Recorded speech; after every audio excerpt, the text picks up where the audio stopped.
அனைவருக்கும் வணக்கம். இன்று நாம் பார்க்க போகும் கதை முடிவு அவன் கையில். வாங்க கதைக்குள்ளே போகலாம். இந்த பெண்ணை இதற்கு முன்னால் எங்கேயோ பார்த்திருக்கோமே என்று இளங்கோ மண்டையை உடைத்து கொண்டான். ஏற்கனவே பார்த்திருந்தது மட்டும் அவன் நினைவில் பதிந்ததை ஒழிய எங்கே, எப்போது, எந்த சந்தர்ப்பத்தில் போன்ற விவரம் எதுவுமே நினைவுக்கு வரவில்லை. அந்த பெண்ணின் பெயர் லக்ஷ்மி என்று அவன் அம்மா சொல்லியிருந்தாள். அந்த பெயரில் யாரையும் அவன் கேள்விப்பட்டது கூட இல்லை. பேருந்து நிறுத்தம், திருமண விழா, இது போன்ற ஏதோ ஒன்றில் அவளைத்தான் தற்செயலாக பார்த்திருக்கக்கூடும் என்று அவனுக்கு தோன்றியது. ஜாதக பொருத்தம் நன்றாக இருப்பதாக அவன் அம்மாவும் அப்பாவும் ஐயர் மூலம் அறிந்த பிறகே பெண் பார்த்தலுக்கு அவனை இட்டு சென்றார்கள். திருமணத்தை கூடிய வரையில் ஒத்தி போடவே அவன் விரும்பினான். ஆனால் இந்த பெரியவர்கள் தங்கள் வயதை காரணம் காட்டி அழுது சினந்து ஆகாத்தியம் செய்து எப்படியோ இளைஞர்களை தங்கள் வழிக்கு கொண்டு வந்து விடுகிறார்கள். அந்த பெண் எல்லோரையும் பார்த்து கும்பிட்ட பின் அவன் அப்பா அனுமதித்தின் பேரில் எதிரில் விரிக்க வைக்கப்பட்டிருந்த பாயில் உட்கார்ந்தாள். அவனுடைய அப்பா 2 பேரும் ஒருத்தரை ஒருத்தர் நல்லா பார்த்துக்கிடுங்க என்ன என்றார் குரல் அதட்டுகிற தொனியில். அந்த பெண் தன் தலையை உயர்த்தி அவனை பார்க்கவே இல்லை. ஒருவேளை தன் வீட்டுக்குள் நுழைந்து கொண்டிருந்த போதே கதவிடுக்கின் வழியாகவோ ஜன்னல் இடைவெளி வழியாகவோ தன்னை கவனித்திருப்பாளோ என்று அவன் எண்ணினான். எந்த பெண்ணுமே, அதுவும் இந்த காலத்தில் தனக்கு நிச்சயம் செய்யப்பட இருந்தவனை ஒருத்த பார்வை கூட பார்க்காமல் இருக்க மாட்டாளே என்றெண்ணி அவன் தன்னுள் சற்று வியப்படைந்தான். எனவே அவள் இடுக்கு ஒன்றின் வழியாக தன்னை பார்த்திருப்பாள் என்னும் தனது ஊகம் சரியாகத்தான் இருக்கும் என்றும் நினைத்து தன்னுள் புன்னகைத்து கொண்டான். என்னம்மா, தலையை நிமித்தி என் மகனை பார்க்கவே மாட்டேங்கிற என்று அவன் அப்பா தொடர்ந்து அவளை கிண்டல் செய்தார். அதன்பின் அவளுடைய அப்பாவும், பெரியவர் சொல்கிறாரில்ல, ஒருத்தரை ஒருத்தர் நல்லா பார்த்துக்கோங்க என்றார். அப்போது அவனுடைய அம்மா குறுக்கிட்டு, வீட்டுக்குள்ளே நுழையிறப்பே பார்த்துருப்பா போல, அதான் தலை குனிஞ்சபடியே இருக்கா என்று கிண்டல் செய்த அங்குள்ள பெண்கள் எல்லாம் சேர்ந்து சிரித்து ஒரே கலகலப்பாக இருந்தனர். எல்லோரும் சிரித்து கொண்டிருந்த அந்த கணத்தில் அவன் அவளை முனைப்பாக கவனித்தான். அவள் முகத்தில் வெட்கமோ சிரிப்போ இல்லை என்பதையும், மாறாக அது இறுக்கம் கொண்டிருந்தது என்பதையும் அவனால் உணர முடிந்தது. அதில் ஒரு சிடுசிரிப்பு கூட தென்பட்டதை அவனுக்கு தோன்றியது. அவளுக்கு இந்த கல்யாணத்தில் விருப்பம் இல்லையோ என்று அவன் எண்ணினான். இவளுக்கு வேறு யாரும் மீதோ நாட்டம் இருக்க வேண்டும் என்று தோன்றுகிறது. அதனால்தான் முகம் இறுக்கமாய் இருக்கிறது. இவளை விசாரிக்காமல் இவளுடைய அழகுக்கு ஆசைப்பட்டு இப்போது தலையாட்டி விடக்கூடாது. பின்னால் ஏதேனும் பிரச்சனை வரும், இருவர் வாழ்க்கையும் நரகமாகிவிடும். இப்படி யோசித்து அவன் ஒரு முடிவுக்கு வந்தான். ஐயா, ஒரு நிமிஷம் என்ற பெண்ணின் அப்பாவை நோக்கி அவன் செல்ல எல்லோரும் சற்று திகைப்புடன் அவனை கவனித்தார்கள். சற்றென்று புன்னகை செய்த அவர், என்ன இந்த காலத்து பிள்ளைங்க எல்லாத்தையும் போல நீங்களும் என் மகளை தனியாக சந்தித்து பேசணுமாக்கும் என்று வினவிய பின் மகளை சாடையாக கணத்துக்கும் குறைவான நேரம் பார்த்துவிட்டு, அதெல்லாம் என்னத்துக்குங்க, அவளுக்கு மேலுக்கு சுகம் இல்லை, அதான் கொஞ்சம் விட்டேத்தியாக இருக்கா.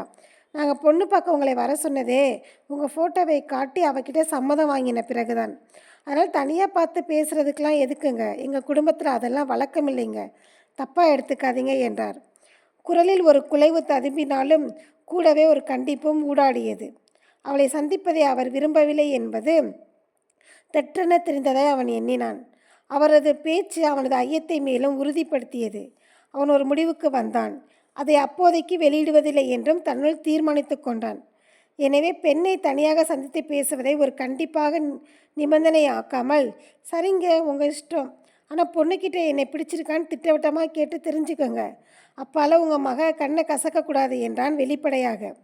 அவன் அவ்வாறு பட்டென்று பேசியதை கேட்டு அவன் அம்மாவுக்கு கொஞ்சம் அதிர்ச்சியாகத்தான் இருந்தது.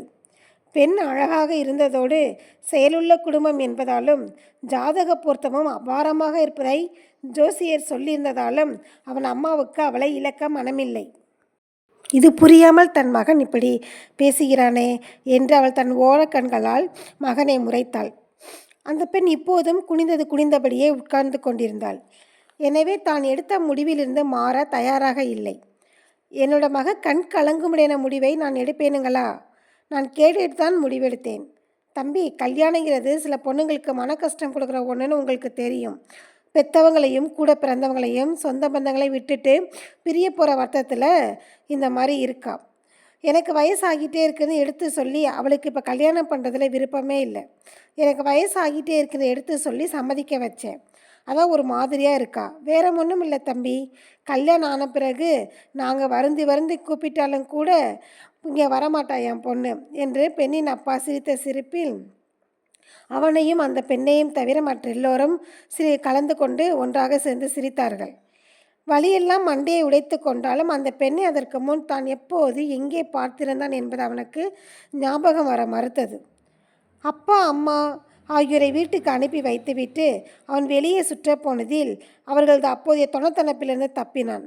என்றாலும் வீட்டுக்கு போன பின் குறிப்பாக அம்மா தன்னை துளைக்காமல் விடமாட்டாளே என்று எண்ணி அவன் உள்ளூர சற்று பயந்தான். வழியில் காஃபி குடிக்க ஒரு ஓட்டலுக்குள் அவன் நுழைந்தான். அப்பொழுதுதான் அவனுக்கு சட்டென்று ஞாபகம் வந்தது. ஆமாம், இதே ஓட்டலில் தான் அவளை ஒரு இளைஞனுடன் அன்னைக்கு ஒரு நாள் பார்த்தேன். 2 பேரும் ஒருத்தரை ஒருத்தர் ரொம்ப ஆர்வமாக பார்த்துக்கிட்டு சிரித்து பேசிக்கிட்டு இருந்தாங்க. கண்ணியமான இடைவெளி விட்டு எதிரெதிர தான் உட்கார்ந்துருந்தாங்க. அவங்க காதலருங்கிறது நல்லாவே புரிஞ்சிச்சு.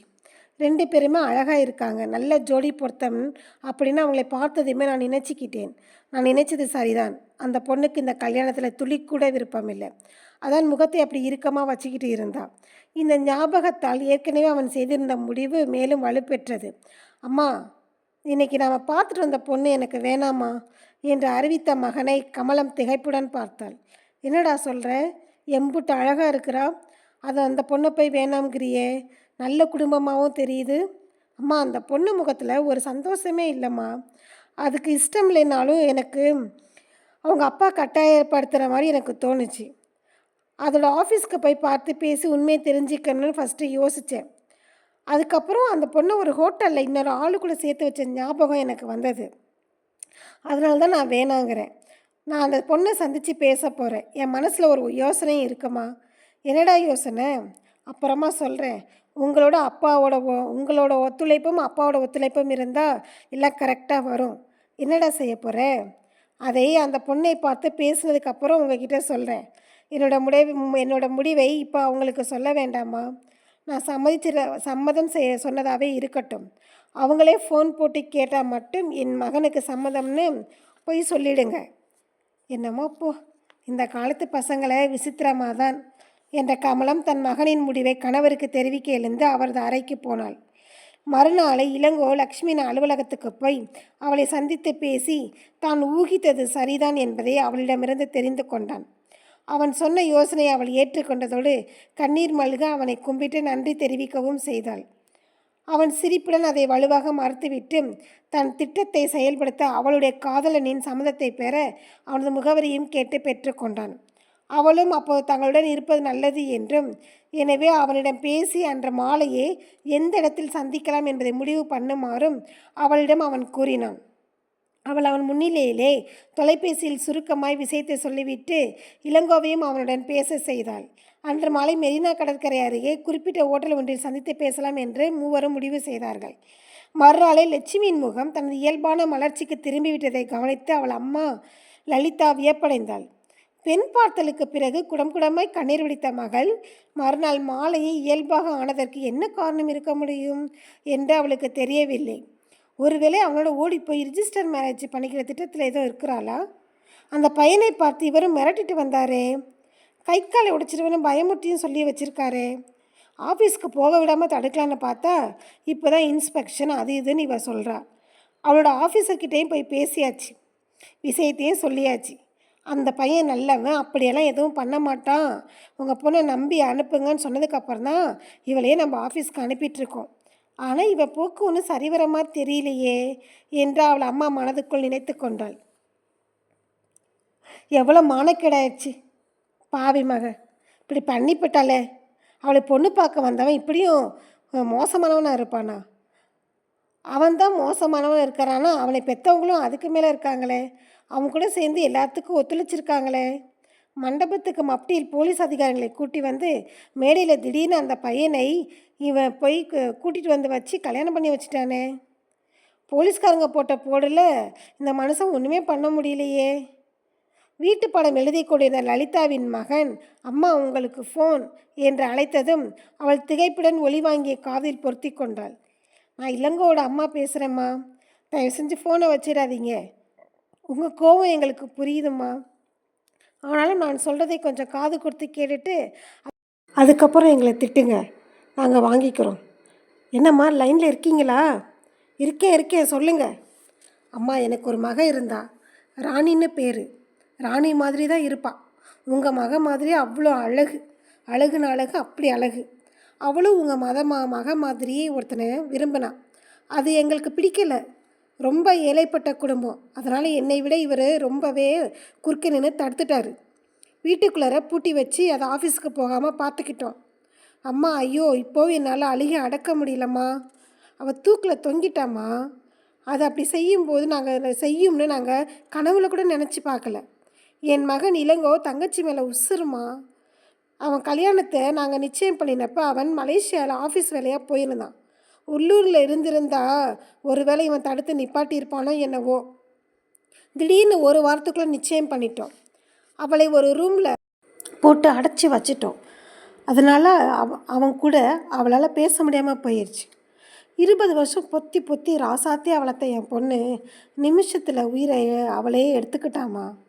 அது மாதிரி உங்கள் மகன் செய்யக்கூடாதுன்ற ஒரு நல்ல எண்ணத்தில் தான் என் மகன் அப்படி ஒரு திட்டம் போட்டுட்டாமா. முதல்ல உங்கள் மகளை சந்தித்ததுக்கப்புறம் உங்கள் வீட்டுக்காரர்கிட்ட தான் என் மகன் வந்து பேசுகிறதா இருந்தான். ஆனால் அதனால் எந்த பிரயோஜனமும் இல்லைன்னு உங்கள் மக தான் நான் சொல்லி அவனை தடுத்துட்டான். அதனால தான் இப்படி பண்ண வேண்டியதாக போயிடுச்சு. உங்கள் மகளோட நன்மைக்காக தாம்மா என் மகன் இப்படி ஒரு ட்ராமாவே போட்டான்.